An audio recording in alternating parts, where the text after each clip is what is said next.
Hi, everybody. Welcome back to the Mixed Nuts Reading Club. This is session 17, coming to you live from Sedona, Rimrock, Colorado, Albuquerque, Romania, and New York City. Wait, who's from New York? Earl, believe it or not, even though... No. When Earl goes to New York, the world is over. That's right. That's what I've been saying. Yeah, that wasn't our first sign, but it's a final nail in the coffin. It's a strange year. That must be what the comet is showing us. That's amazing. Somehow your apartment still manages to look like a Canadian cottage. I don't know. I just got a new one today. Congratulations. Yeah, took a while. What neighborhood are you in? Bed-Stuy, Bushwick. Ew. It's different now. The times they have it changed. Yeah. But all right. Well, I want to welcome everybody, people joining us from all over the world. Thank you for coming, and thank you all panelists for coming again, because we're working on the same section of the text that I'm working on translating, which is Gyaltsabje's commentary to Arya Nagarjuna's 60 verses on reasoning. And we're working on a really sexy section about whether or not a mind exists during the direct perception of emptiness. And it's one of my favorite parts of this book so far, because I can kind of understand what they're talking about. Lucky you. Well, it's several years of focus on this particular thing. So we have this great group today to join us. Thank you, everybody, for coming again. And luckily, we have Geshe Michael here to help clarify some of the finer points. Nick, I have a question. Okay. Do you think people in Brooklyn are going to start to say, what's it all about? Sorry. It's a revolution.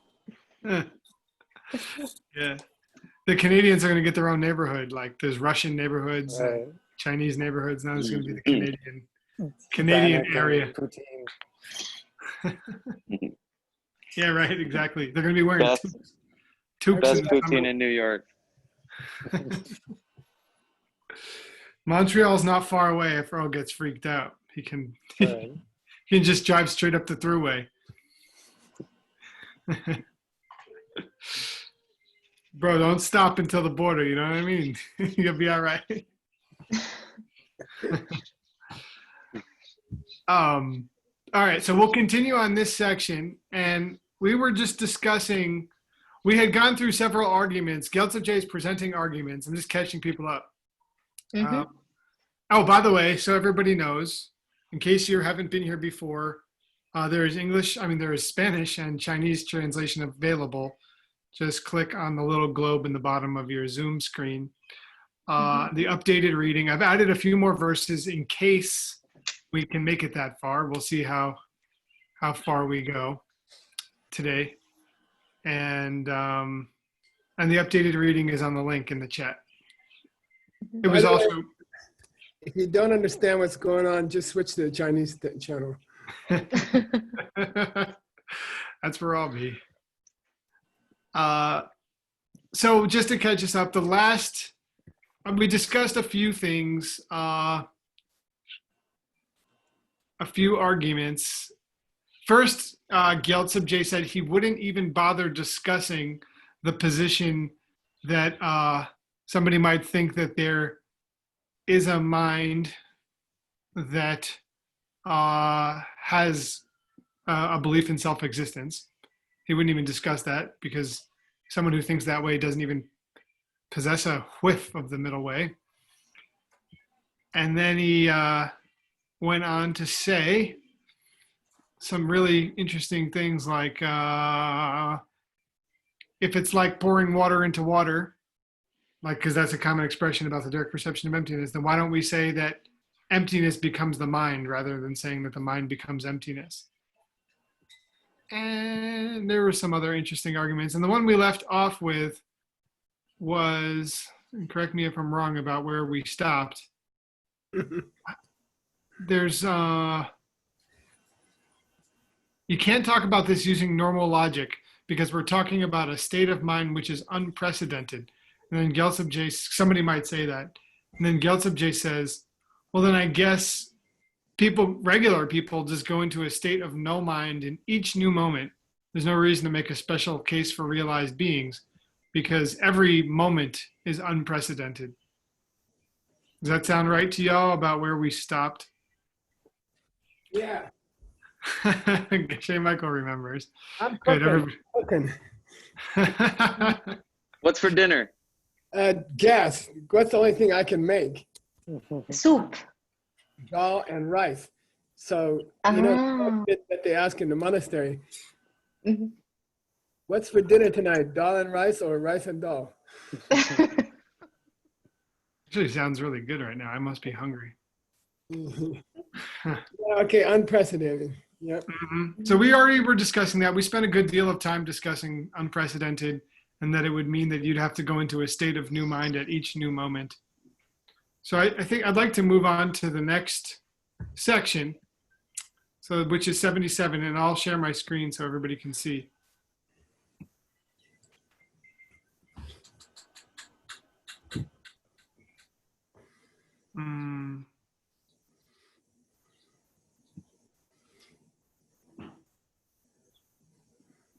Can you see? Oh, Not yet. I see that you are sharing your screen, is all that I see. Hmm. let me try that again.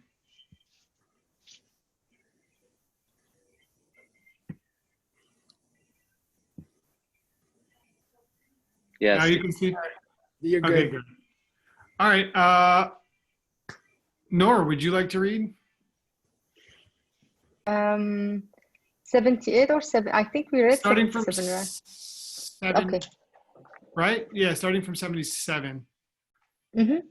If regular people possess a state of mind which involves a discrepancy between the way things appear and the way things really are, then why shouldn't we say there are beings in the direct perception of emptiness who have a state of mind that is free of this discrepancy? Awesome. Can you keep going? Read 78 and 79, Sure. please. Yes. There is no way you can say that just because someone has a mind, then that mind has to be involved in this discrepancy. There is no connection. And if that's not true, then it would be correct to say that the mind during deep meditation on ultimate reality did possess the discrepancy, since we do apply the word mind to it. Thank you. Thank Okay, you. awesome. So looks to me like he's going back and talking about the very thing that he said he wasn't going to bother talking about because it was too stupid and not worth his time to talk about. That's exactly what irritates me. I guess he's saying it's stupid. I don't know. You said it at the beginning, but say it one more time, Nick. Remind me. What he said he won't talk about? Yeah. The idea that if like, he's not even going to bother disproving the idea that there could be a mind that does possess the discrepancy, that does see things as existing self-existently during the direct perception of emptiness. Yeah, he said he wouldn't bother to discuss that. Now he's discussing it. He couldn't help himself, apparently. And which seems to be a characteristic of Gyaltsab, that he can't help himself. And well, so it's cool where he goes, and then I'll leave it to you guys. We'll all discuss, but I just think it's cool that he's hitting the punchline here. That he's trying to make a point through all of this. That why can't we say that there are beings that have a state of mind that is free of this discrepancy? And I think it would be cool for us to talk about what does this discrepancy really mean, and then what exactly is he talking about? That if we apply the word to mind to something, why would we have to say that it does possess this discrepancy? Do you want to start, Ben? Because the way I'm looking at the screen, you're right under me. Yeah, okay, so when we typically talk about discrepancy, we know it to mean that the way things are and the way they appear don't match. There's a discrepancy. We see things as if they are coming at us, but they are coming from us. And so this is a discrepancy. However, there's another way of taking ni here, and this is, I'm going to take a controversial position that could get me in trouble with the boss, so I hope he's not here watching. You will very commonly find this word allegedly mistranslated as duality. And I have a sympathy at times for this translation. While it's confusing to people, Geshe obviously is right, and he's making a point that that's not what duality means. And you're a bunch of turkeys. If you see that word and you think that duality somehow means there's no subject and object, then you're misunderstanding what two means. It just means a discrepancy. There's the way things are and the way they appear, and those are different. But I think Gyaltsab is talking to people who are also confused about the matter, which means that maybe the Tibetan and possibly the Sanskrit are also ambiguous. It just says two, you see? And I think he's saying, look, there's a mind, so there's got to be two things. And Gyaltsab is saying, come on, that's not what two means. Two means what you see and the way things are don't match. It's those two things. You think two means subject and object, and so if there's a mind, there's got to be two things, and that's not dual. I guess I should mention here that this is very much where the text is going. So I think it's an important discussion. Maybe we read a little bit further, and then we can really all dig into this discussion, if that sounds okay to everybody. Unless anybody has anything they'd like to add to what's been said just so far. And feel free, please.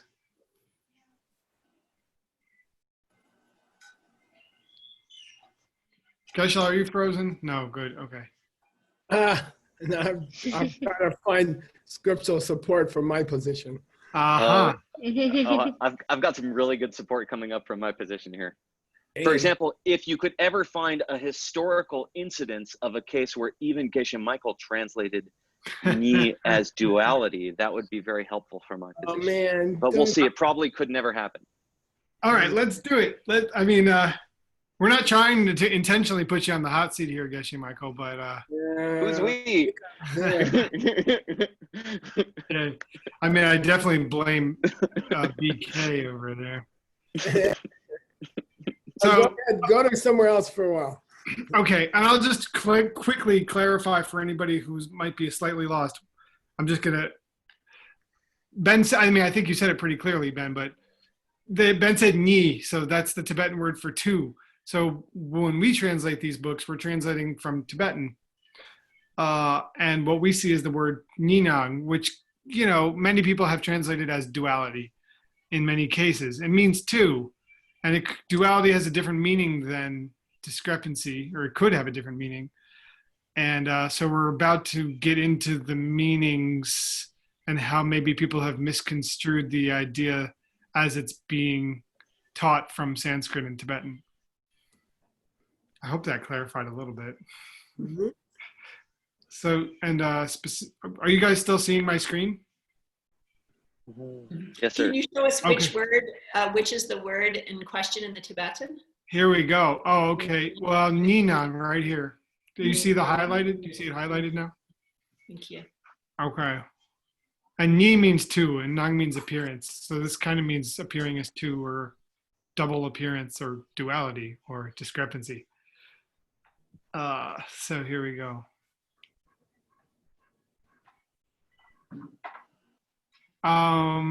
Alex, since you're interested, would you please read 80? Our thinking here is expressed in the famous verse. Your screen kind of shifted funny. Oh. Oh, there we go.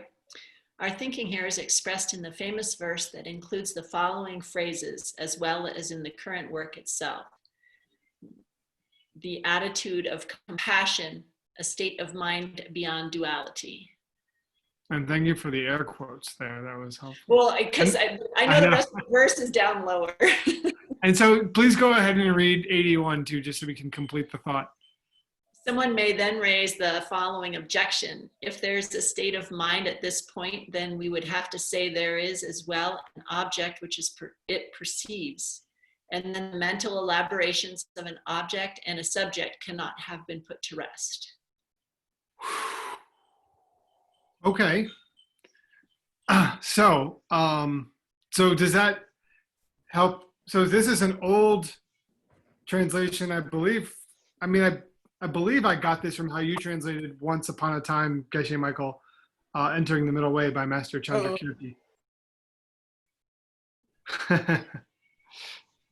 And let's look at the Tibetan.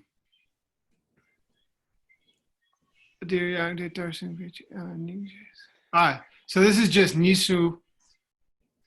Yeah. Nisu Meba. Nisu Mepa. Yeah. Doesn't say Ninan. Doesn't say Nina. It's the opposite of Ninang. No, Ninan, well, that's a long story. Ninang exists, right? Yeah. Yeah. Yeah. Just like the Rikbeg Gakcha or the Lamki Gakcha exists or something like. Sure, they both exist. Yeah. Nisume Lo, right? Like also exists. We better look this up.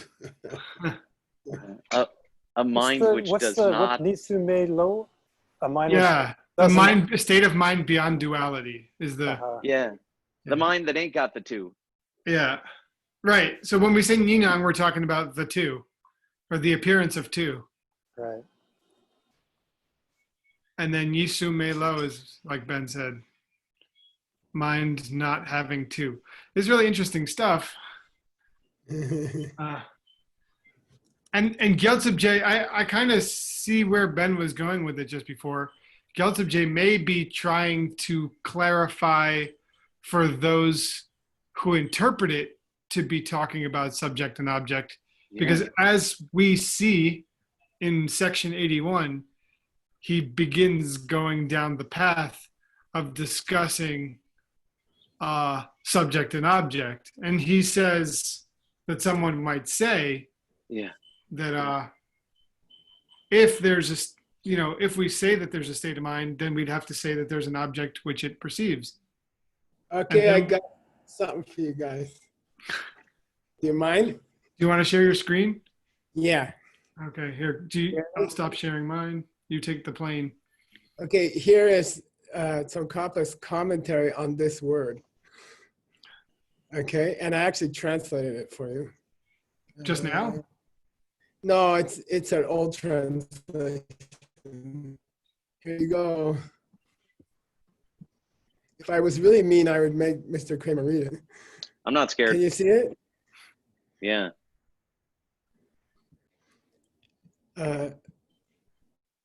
That's all. Moreover, the state of mind beyond duality mentioned here is not one which is free of the appearance of an independent duality of object and subject. Rather, it is explained in the commentary as referring to the kind of wisdom which is free of the two extremes.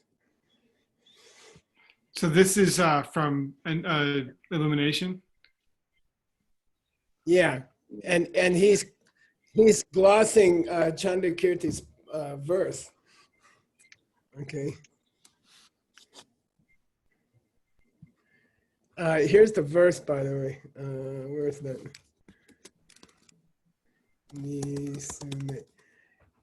Well, it's kind of cool to see that because it seems like it is a sticking point for Jason Kappa and therefore for Gyaltsab J. Yeah. Here's the original verse. Okay. And Right. He's trying to say, compassion, wisdom, and bodhicitta create bodhisattva. Bodhisattvas. Right. Yeah. And then first he glosses Nisume as having here, devoid of two typical extremes, such as being a thing or not being anything. Mhm. So that's one interpretation by Jetsun Kappa. Then later he has this one. Okay.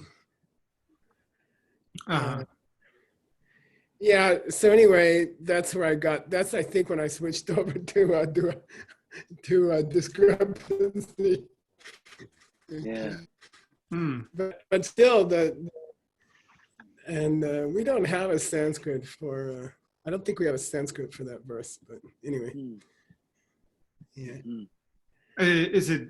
I But guess non-dual is Advaita, right? Oh, kind of, Adva. I'm Yeah, gonna right. I'm going to show you another Nisanawa. You ready?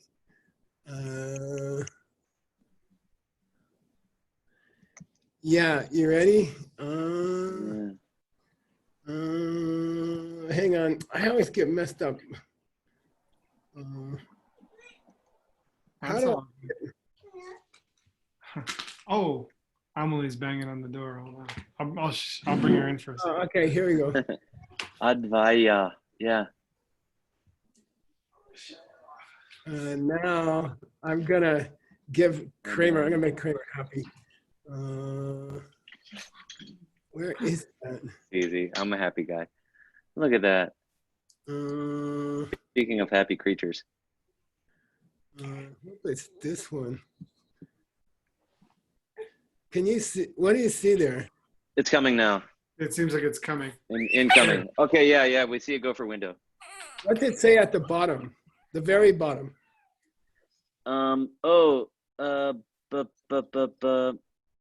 Jewel essence of the explication. Namshi Yeah. Nimpo. Again. By who? Jason Kappa.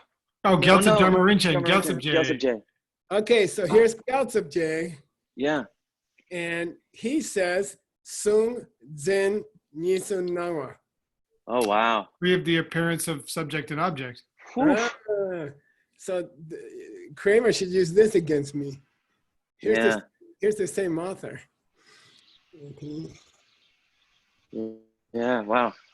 Well, we should use that against him. Yeah. No, you should. There you go. Well, it's what he's talking about now in the 60 verses as well. What, subject and object? Yeah, let's going back to the 60 verses. He's talking about that. I'm going to stop sharing. I'm going to give it back. I'm going to give the plane back to you, Mr. Newton. Okay, check it out. Yeah, show us this. Thanks. Yep.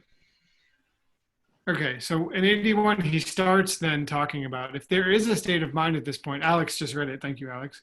If there is a state of mind at this point, then we would have to say there is as well an object which it perceives, and then the mental elaborations of an object and a subject cannot have been put to rest. And I guess he's saying if there's a mind, this is interesting. He says if there's a mind, then that's the subject. Then there has to be an object.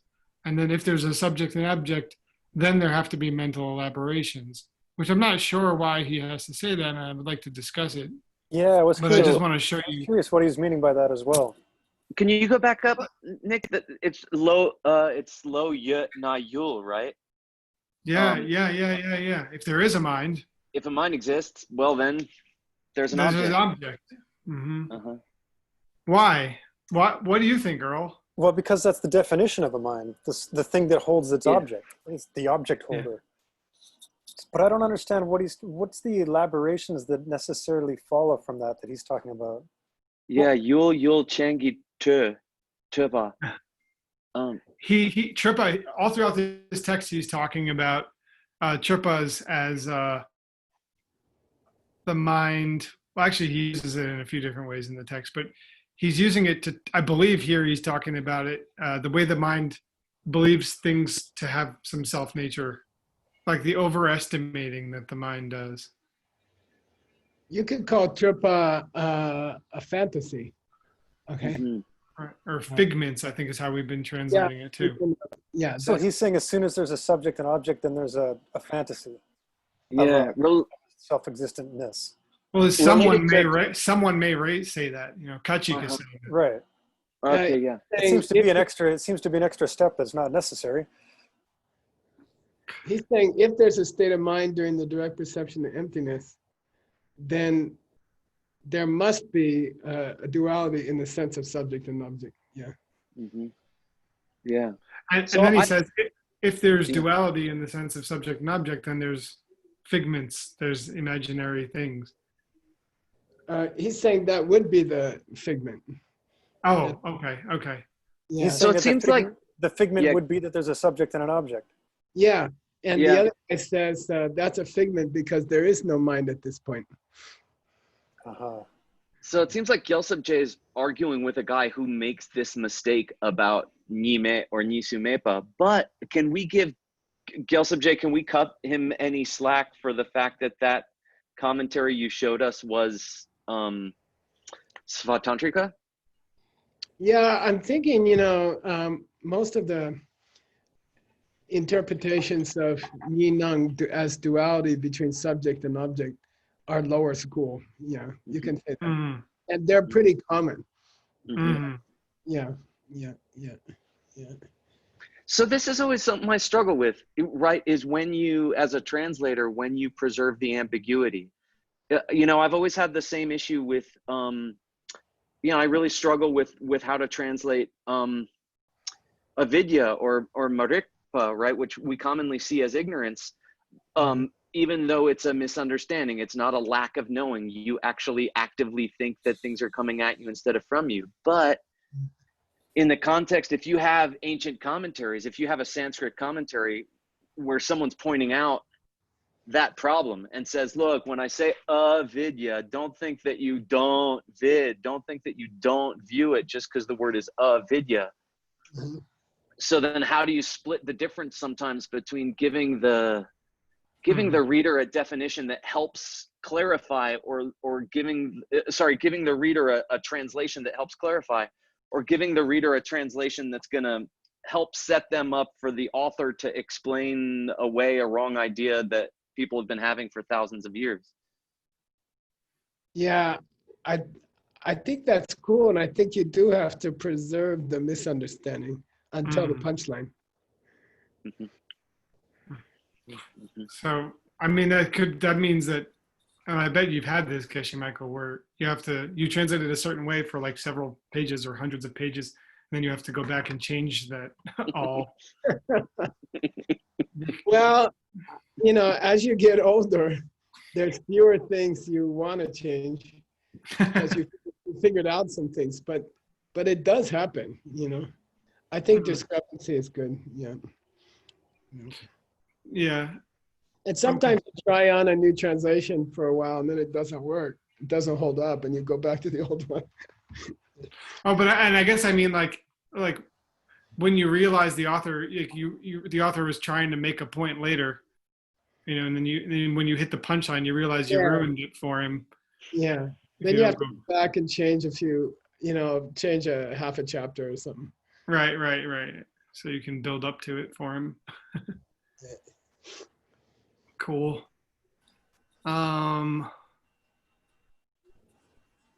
Anybody questions or thoughts at this point? Alex and Nor, you're being quiet, and that's fine for this part. We're going to get to some. I think the idea here is that when you tell people they enter a state of beyond anything they ever could imagine, maybe their mind blinks out during that time. I think that's the idea. And so many people, even the Buddhists, thought that was what happened at Nirvana, right? Yep. Yeah, and he's going to keep attacking it. So I'm curious if Noor or Alex, when you first heard about the seeing emptiness directly, did you ever think your mind might blank out at that moment or something like that?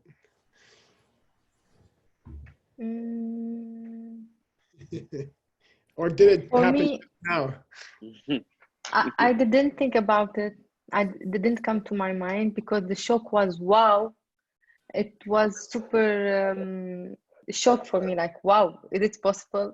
I didn't question if I blink out. But then if I now think about it, I think if I didn't have the karma to understand it correctly, I would have definitely thought about it. Oh my God, what if my mind will disappear or what something would happen? Yeah, I think the mind could go there. Alex, did your mind ever go there? I think what I started wondering right away is how do you perceive something that's not there? You know, an absence. So I didn't worry about the mind blanking out, but I still worry about how a changing thing can observe an unchanging thing, and you know, how can an absence be an object? These are the questions that I'm still having as we're going through these texts. But for me, it was more logical questions arose that are still questions for me, but not a fear, not some feeling of disappearing or the mind disappearing.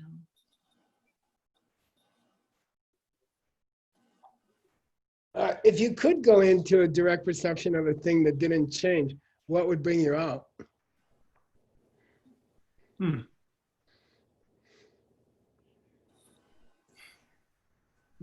Rice and dal. The stove beeping, you mean?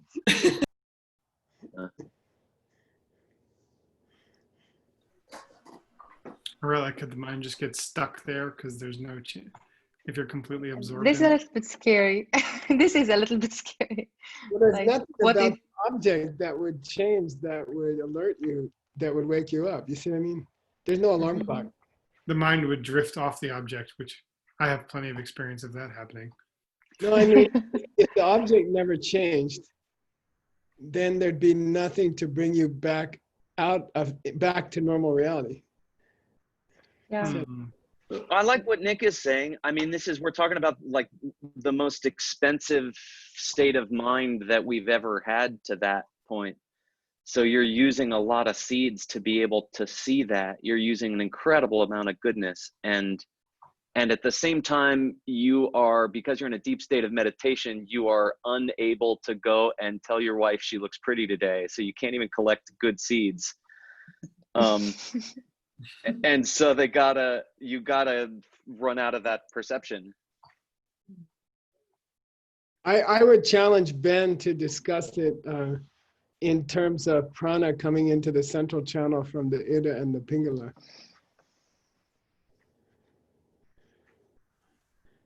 That's supposed to be the purpose of yoga, is to stop the mind turning things around by bringing all the prana into the central channel. But how long can you keep it there?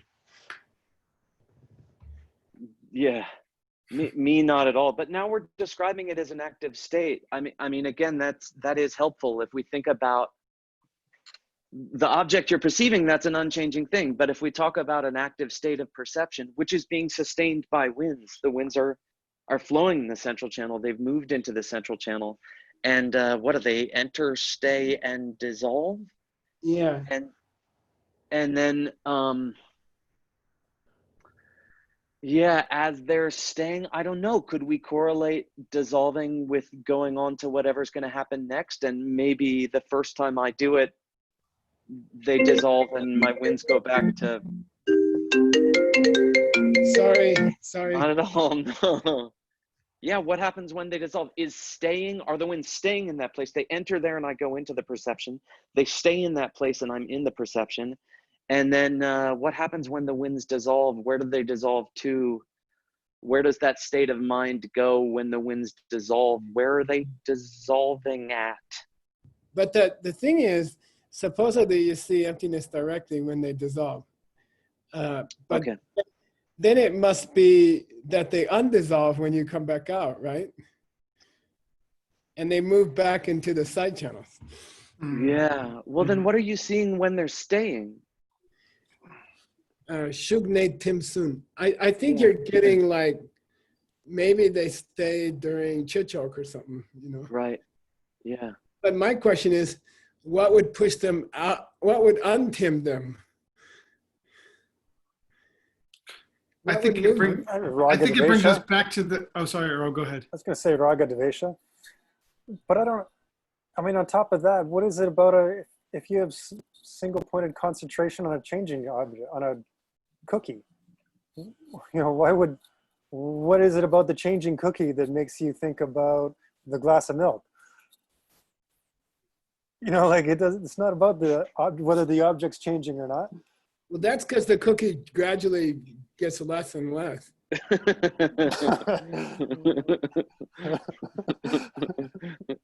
Very slowly. I like what Earl's saying, because if you get thrown out of a meditation or you lose the object, it's not whether the object is changing or unchanging. It's that something else happens. And Ben was talking about, you know, on one hand, the karma runs out for you to be on the object. And then I guess more practically speaking, some sort of, you know, agitation likely arises.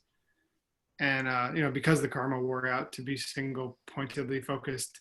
But I think it's cool, your question. I really think, Geshe Michael, because it brings us back to the question at hand is like, there must be a mind, there must be a subject and object on some level. There must be a mind present, because something does change. If there was just unchanging thing, then you wouldn't come out of the meditation. But the mind that's perceiving is the thing that comes out of the meditation.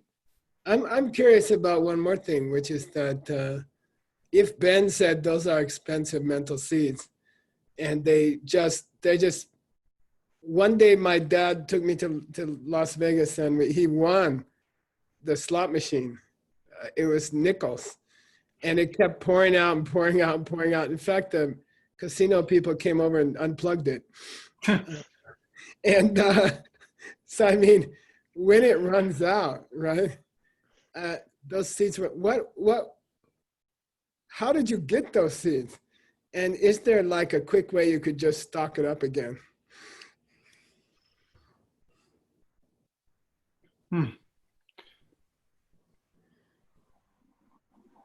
I think we get the seeds of all the good things we have been doing for a long time, maybe from lifetimes, not only from this lifetime. Serving the teacher, being good, meditating on emptiness, and sharing what we have. And I'm not saying it's enough to have it in one lifetime. Maybe we have been working for this for many lifetimes. Yeah. And if we can have them back, I think it will take us the same amount of time we took to collect. So good luck. I mean, that's what I think about. Could you leverage the event to Right. get more faster? That's what I'm saying, for the second time, to get the second time. Yeah, probably. What if Maybe you if you understand. What if you have bodhicitta, you know, as a pervading, imbued? What if you were imbued with bodhicitta during the experience? Then that would perpetuate, like a form of coffee meditation. Oh, that's interesting. They call that Simba. The mind is swimming in bodhicitta, but the mind is not aware of the bodhicitta during that direct perception. Yeah. And they describe it like soaking the mind, right? So if the mind's being soaked by bodhicitta during the direct perception, you're saying that itself would create more seeds to see it again? I think so. Yes, it would be perpetuating good seeds, because you would automatically be having the wish that what you were doing in that moment was going to be able to help other people and beings. So then it would be, you'd be creating merit. Mm-hmm. That's beautiful. That's really cool. There's this idea of like they call it like a critical mass maybe, and I'm not like a nuclear scientist. I don't even play one on television, but I think there's this idea about a chain reaction. I mean, how you get to that first perception, it's got to be previous wisdom. I mean, you're practicing wisdom, you're practicing understanding where things are coming from, you're doing it intellectually, you're trying to act in that way, you're doing your best version of trying to remember that people are coming from you, and that the things that you're doing for people are images in your mind. You're an image in your mind. The people in front of you are an image in your mind. And that's why you can serve them. And that's why you can love them. And that's why they can love you back. And then you have this breakthrough moment. And I imagine that there's got to be something about that moment, that breakthrough moment, that you've reached a critical mass that the chain reaction started. Now you can't turn it back. The things are bouncing, the atoms are splitting and bouncing off each other in such a way that like, it's gotta come back now. Now you couldn't turn it back because I don't know, it's the mass has gotten that hot. You know, they say that it's possible to be a person who saw emptiness directly and not be a bodhisattva. They say there is such a thing. In fact, that's one of Tsongkhapa's favorite subjects, is that you can be like a physicist and see emptiness directly and not want to save all other beings, but it's a normal fallout of that perception that, most often that you would have a direct experience of bodhicitta, but I would propose that there's a third state of mind, which is a fallout of that event, which is the tantric viewpoint, that you start having more and more experiences where you suspect somebody around you might be a Buddha. You see what I mean? Like, I'm thinking that direct perception emptiness might have collateral perceptions fall out. And one is bodhicitta. But I think the other one that's not mentioned very frequently is that I think it's much more likely to have a spontaneous experience that someone around you is really a Buddha if you've seen emptiness directly or if you're thinking about emptiness. What do you guys think? Well, it seems like from a pranic perspective, you did something to your channels that you'd never done before. And you probably loosened the knots so much that it's likely that you'll never go back to thinking the same way. And probably those kind of experiences correspond to having more, because you're aware of the potential of anybody to be a Buddha, then you're more likely to start having those kind of experiences. Maybe if you're more aware of the potential that anybody could be a Buddha, you're more likely to see more people as Buddhas. And then deep down, you're more likely to imagine that it's possible that everyone could be a Buddha and that you could help make it happen, something like that. It seems like they would all be results of prana in the center channel. Right. Yeah. Right. Like it would make sense that those would be correlated. Right. But I think you could have that. I think like I've read books like, I read a book about Nijinsky, this great ballet dancer. Right. And it was written by his wife after he went crazy. And he thought that all the children in his town were Buddhas.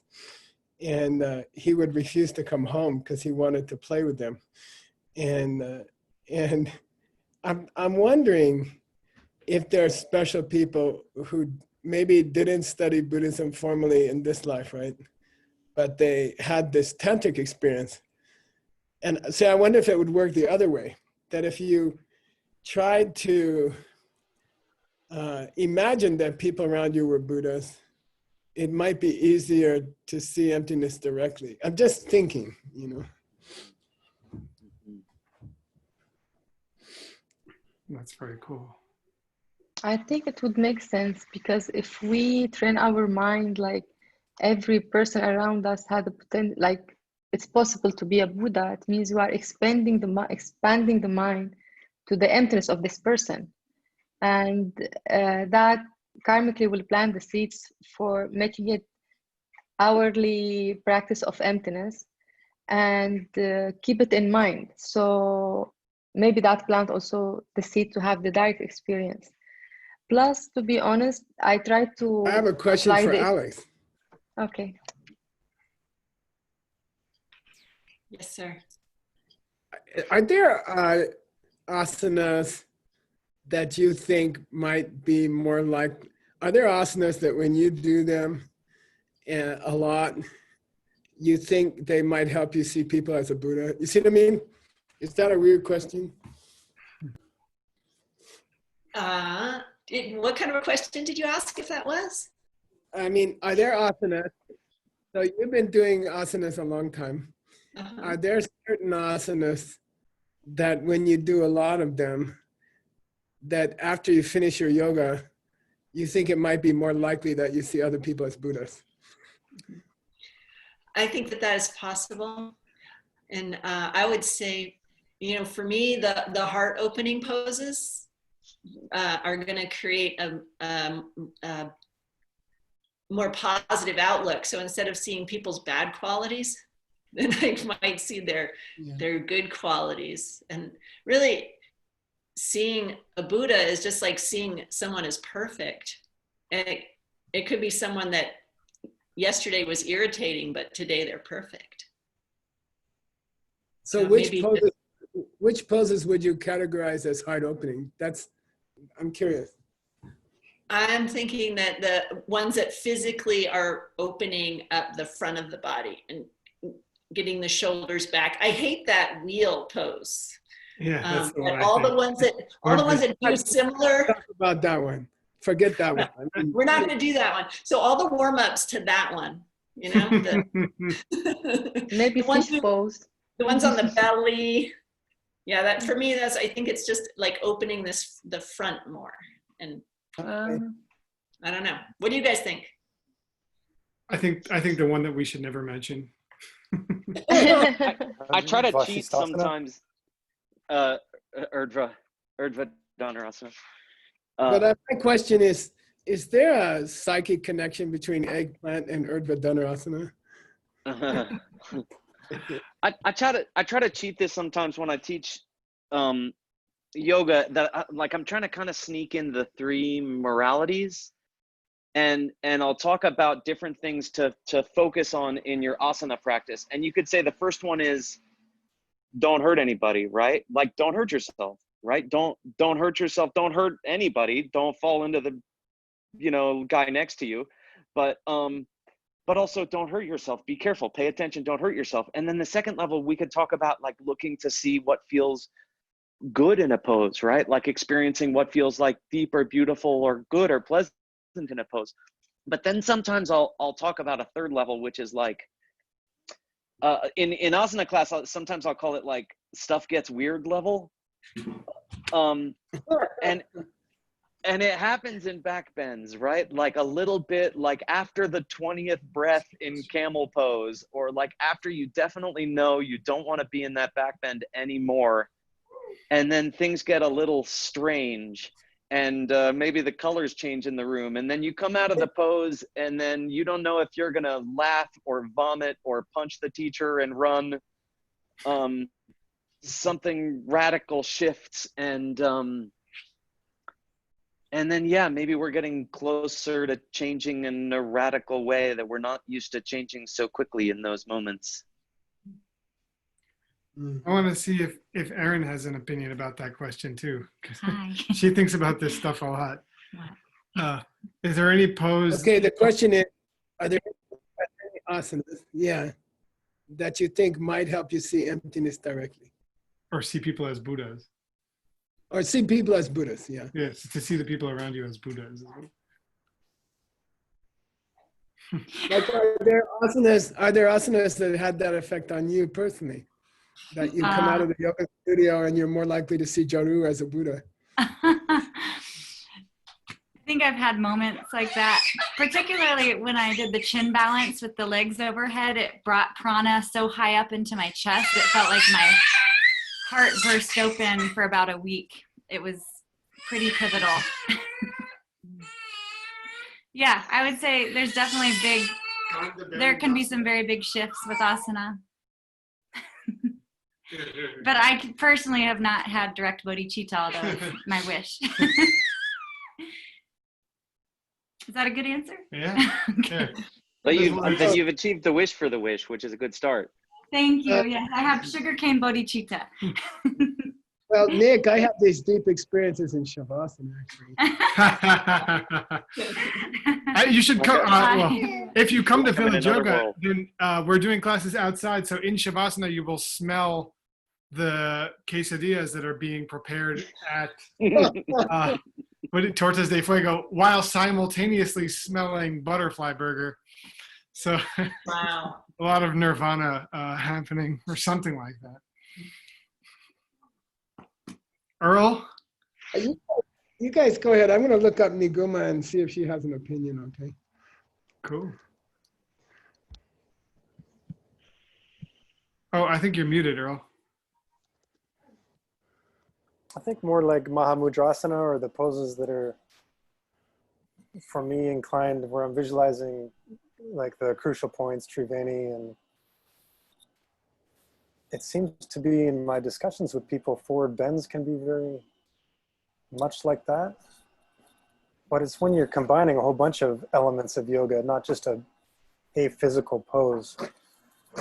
You know, when your mind is quiet and when you've gone from, you know, the outer form of the posture to the breath, to the inner, a more inner form of breath, to bandhas, to visualization, to compassion, to thinking about emptiness. Like I think it's a little more complex than just get into Ustrasana. And maybe holding a pose for longer and picking a pose that's designed to create the cause for that result. Right. I think that's a whole subject, you guys. No, she has like 8 exercises for opening the central channel. Maybe a text for next week. Maybe it would be fun. I'd like to talk about it if you want to. That would be so cool. Maybe would you want to? I don't want to put you on the spot, but would you want to host one maybe next week on that text? What's next week? Or in a couple of weeks? Yeah, I could do next week, but I'll send you this text, okay? Please, yeah. Okay, it's a 25-page translation of Niguma Yoga. Cool. I've been teaching that at Village Yoga the last 2 or 3 weeks. Yeah, the only real text that from ancient times is pretty obscure. I mean, it's pretty. I think maybe it'd be good to talk about it because you know, it's not easy. It's not easy to understand what he wants you to do. You know. Yeah. That sounds fascinating. That sounds like amazing. Is this Kumbe Neljor? This is, I think it's Taranata. Yeah, it's supposedly a translation of Secret Oral Teachings of Lady Niguma with a commentary by Taranata. It's probably the oldest yoga text there is, or it's about the same age as Hatha Yoga Pradipika, I think. Wow. And then there's that other, what do you call it? Oh, well, yeah. That's amazing. Well, we're getting close to the end. So we've deviated beautifully from Gyaltsabje, but it's fine. And we can come back to Gyaltsabje at a later session sometime.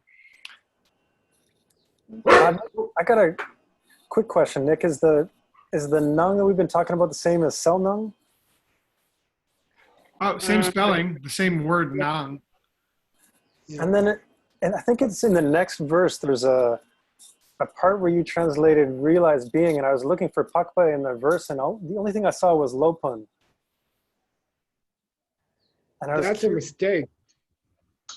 If unless I missed it. It might be a reference to Nagarjuna. Maybe I just It didn't might find be it. Because he does talk about the father and son in that verse. Yeah, it's probably the Arya, you know.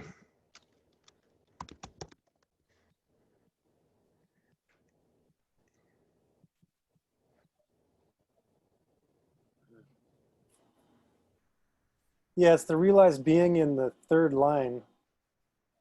Who said that the state of a meditation of a realized being? I think it's Nyamshak.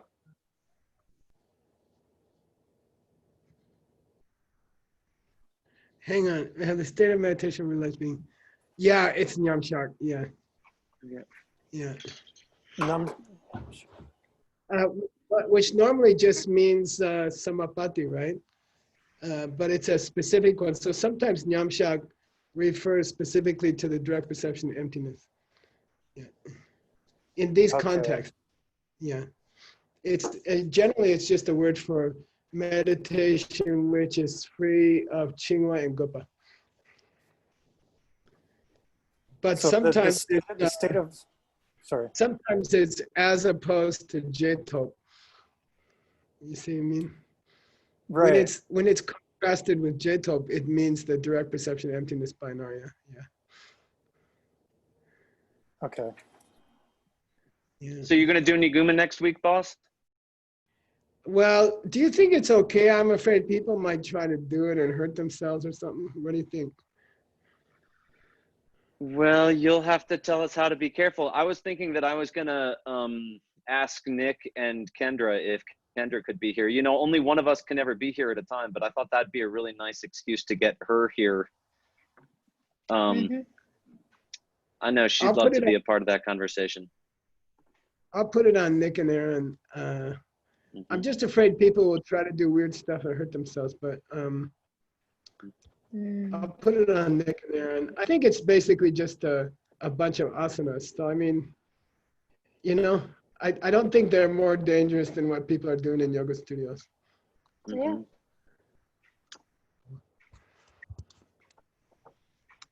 So I vote to try. Okay, great. Yeah. I mean, nowadays they have trapeze yoga and stuff, so it can't be too much more dangerous than that. Nick, Acro you're muted. yoga. Nick, hello? Nick, you're muted. It's gotta No wonder Ben kept interrupting me. gotta be Amelie.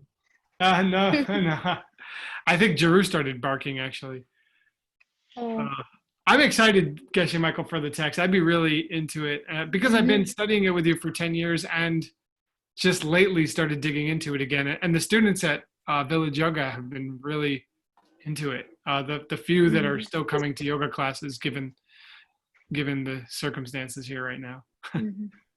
I just sent it to you, okay? Beautiful. Okay, cool. Thank you so much. Okay. Well, let me check the time here. I think we're over time, isn't it? oh, time flies here. We got 15 more minutes. No, it's late. We do an hour thing. Maybe we can extend it sometimes. I think we should plan ahead. I'd like to thank Nick for doing such a cool text. That's a extremely difficult text. Yeah. Good job. It's a lot of fun. We are happy you are doing this. We need our 10%. I'm probably going to stay up late tonight working on it. So thanks. Oh. I'll take the 10%. I'll take your good wishes. By the way, the translation of all the kinds of karma just went to editing. It's finished completely. Even the introduction is finished. Congratulations. Yay. That's the first real nuts book. Yeah. Well, we've got a Great. couple. No, it's the first one that we did during the classes. Yeah. Yeah, that's true. Yeah. Yeah. Are you ready for me to send you another one? You want a couple days down?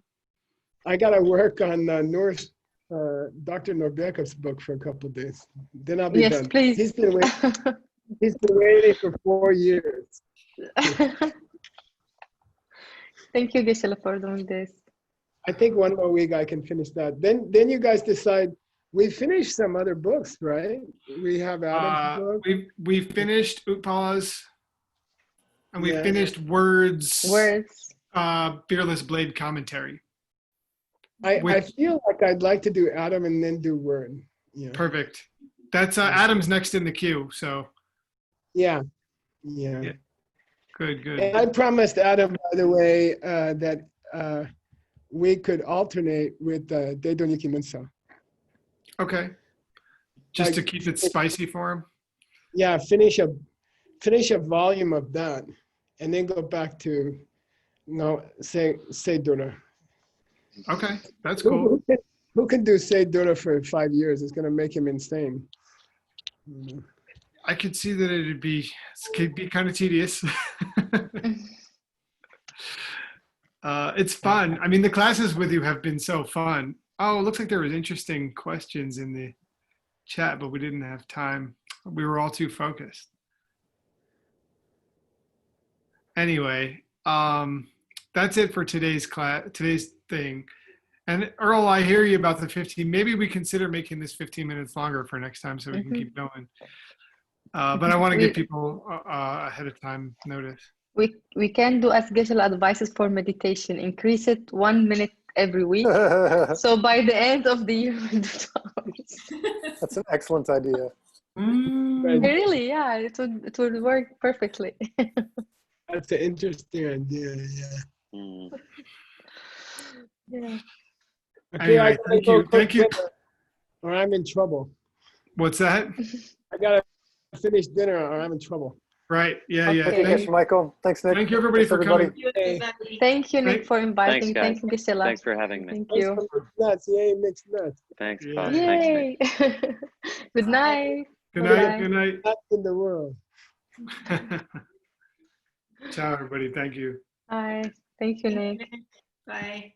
Goodbye, everybody.